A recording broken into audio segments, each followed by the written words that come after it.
Hi guys, my name's Alana. Welcome back to my YouTube channel, Mental Health with Alana. If you're new here, I post mental health videos every week on a Friday and have many different mental health playlists on my channel on different mental health topics. So if you want to check that out and look for a specific topic, then you can do that. Today's video, I'm going to be doing a video talking about summer in Australia, it is spring right now. And we are going to be going into summer very soon. It is, October, so springtime, it's getting hot. Summer is going to be coming at us in full force soon. And I know me, myself personally, and other people, it's a very stressful time if you struggle with self-harm and self-harm scars, or if you're currently in a relapse or struggling. So I wanted to make this video to, just give you some advice and some tips on things that I do and the way that I handle it. I have made videos on this in the past, but because it is going into the hotter months, I wanted to make another video, just to maybe say a couple different things. And a lot of people, including myself, can be very self-conscious when it starts to get hot and you want to wear shorts or you want to wear short sleeves, and it can be very stressful and anxiety provoking. I already have social anxiety and agoraphobia, so for me, going out of the house especially is very hard just in general. And then you add having things like, self-harm scars or things like that, it can make it even more stressful because you feel like people are looking at you even more. Something that is lucky for me though is that I do actually have a sleeve. It's not completed, but I do have a tattoo sleeve on this arm. So the good thing is that because I have a lot of tattoos on this arm, a lot of the time the people's eye goes to this arm first because of my sleeve.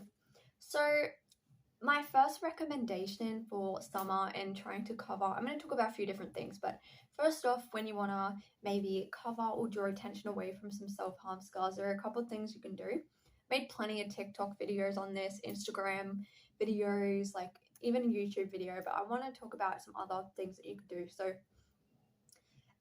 for me, having this arm of tattoos is quite helpful because people tend to get drawn to this arm, and especially if I've gotten a new tattoo, people often look at it and comment on it and their eyes are drawn to that. So having something, you don't have to go and get tattoos or have tattoos. You can do something. So for me, majority of my scars will be either on my legs, or that would be the worst part of it, or either on my arm, like if I've relapsed, or just like whatever, like from the past.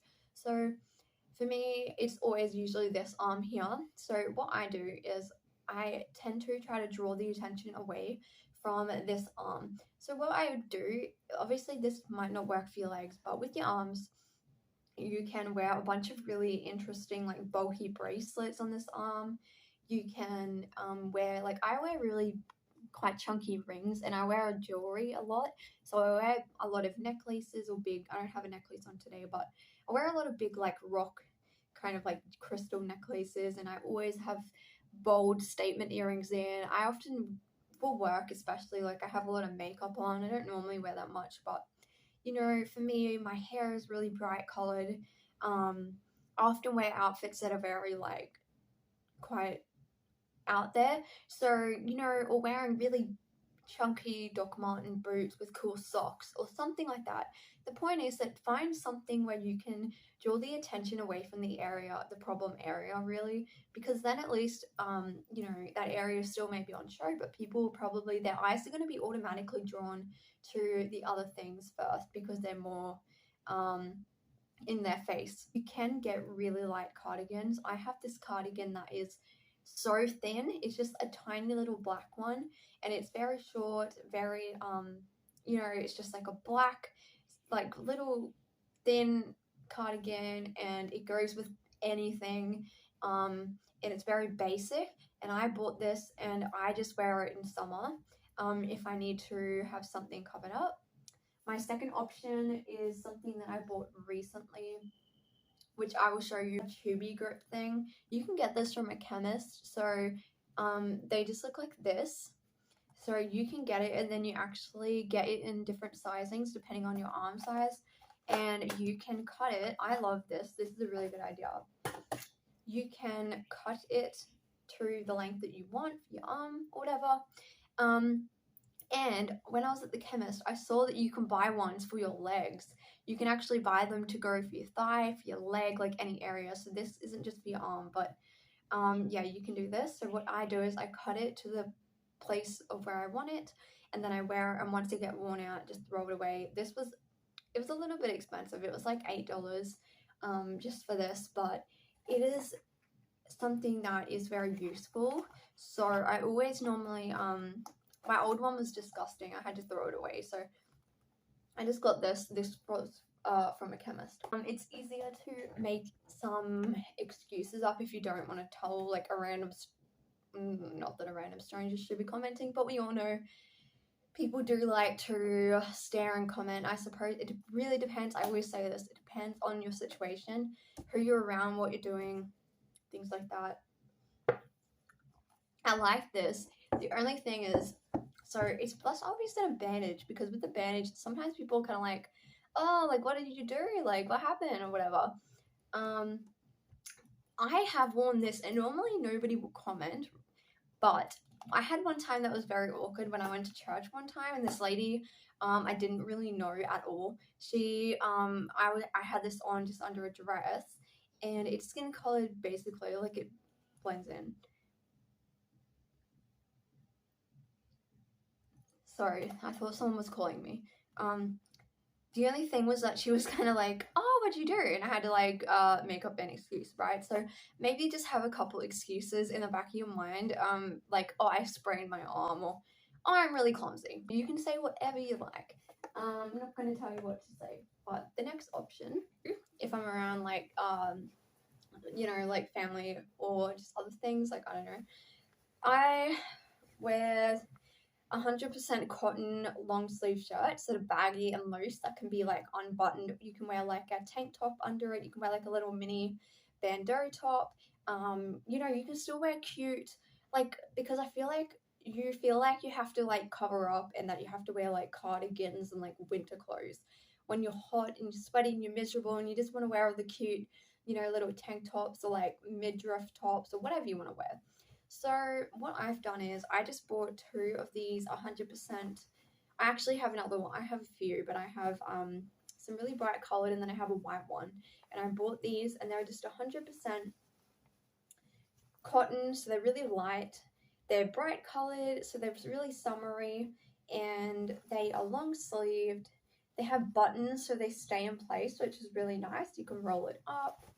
This side's blue. It's like a half blue, half green thing. You can wear a tank top under it and unbutton it, or you can button it up. You can tuck it into like jeans, denim shorts, whatever you want. This is really good because then, even though it is long sleeve, at least it's cotton, so you're not going to get as hot.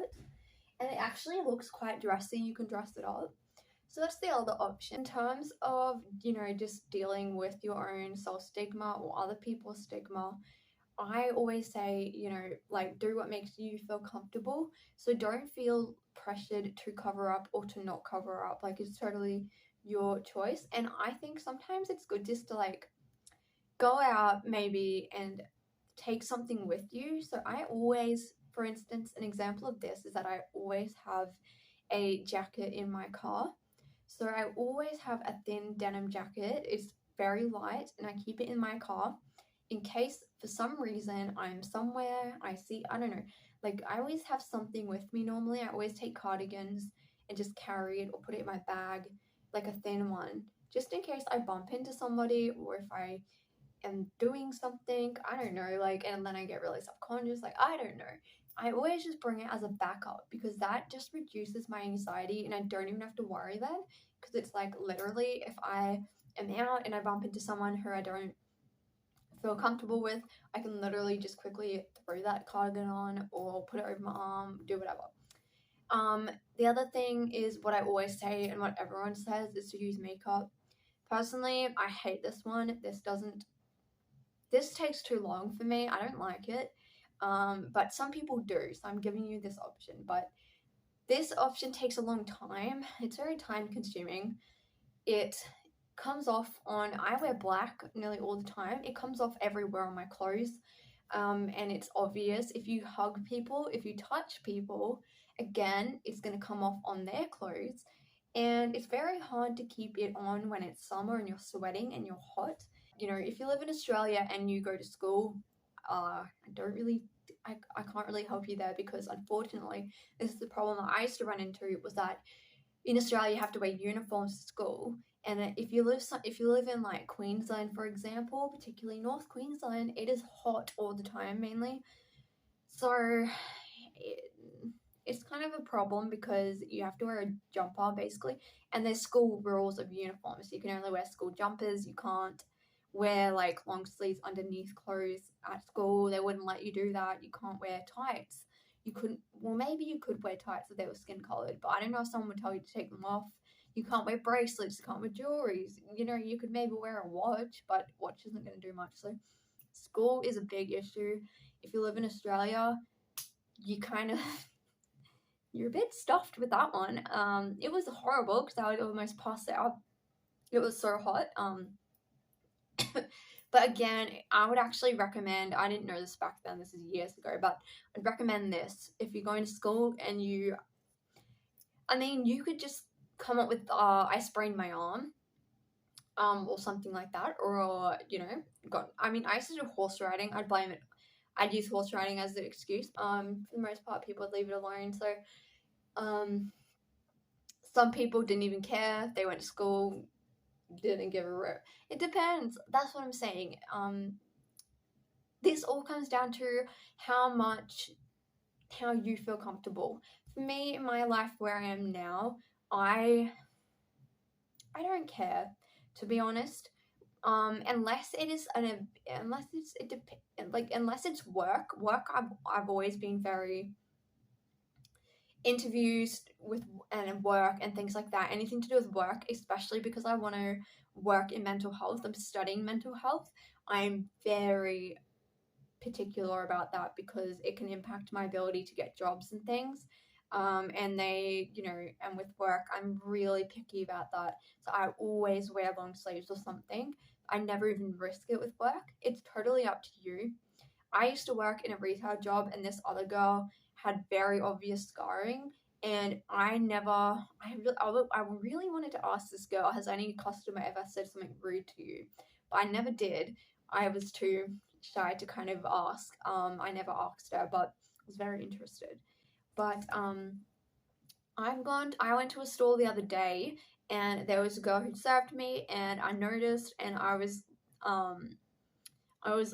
again, she was a really friendly girl. I don't know if I've even seen her there again. She was so nice. I was limited for time because I was starting my shift. Or I was doing something, I had an appointment, or I don't know, but there's been a few people that I've seen, and I've been so tempted to ask them, like, what was your experience with customers? Because people can be quite older people, I find, is the worst. To be honest, it's old people. I love old people, but they do just say whatever they want. They're very blunt majority of the time. Kids do point things out, but literally you tell them something and like a second later they don't even care. They've forgotten it. They're off doing whatever they want. It's older people generally, like people over the age of 60, is the most troubling bit. So for me, if I'm going to church, for example, like there's people of all different ages. There's little kids, there's middle-aged kids, there's teenagers, there's adults, obviously, like there's older people, older people. So for church, it's freezing at my church anyway. It's literally cold. Oh my gosh. So for me with church, for example, I do normally just like cover up. It's just easier, whatever. Even though like it's fine, obviously, like it's a church, so people can come however they are. We don't judge, obviously. It'd be worrying if people were judging you there. But yeah, I just do it just because there's a lot of older people, and I just can't be bothered. You know, sometimes you have days where you just can't be stuffed to deal with other people's remarks or stares or things, you know. But I think, you know, eventually if you come, like, you can just come to your own place where you've decided that you feel comfortable. This is not me promoting it at all. This is me giving you practical solutions to an issue that exists, that's real, that happens, and that is just a thing in some people's lives. And we shouldn't feel embarrassed about it or that we need to cover or hide the fact. And it's an illness, it's part of an illness. So, you know, yeah, just always remember that you can feel confident in who you are and how you want to you know, dress and what you want to do. So yeah, I hope this is helpful, and thank you for watching, and I'll see you in my next video.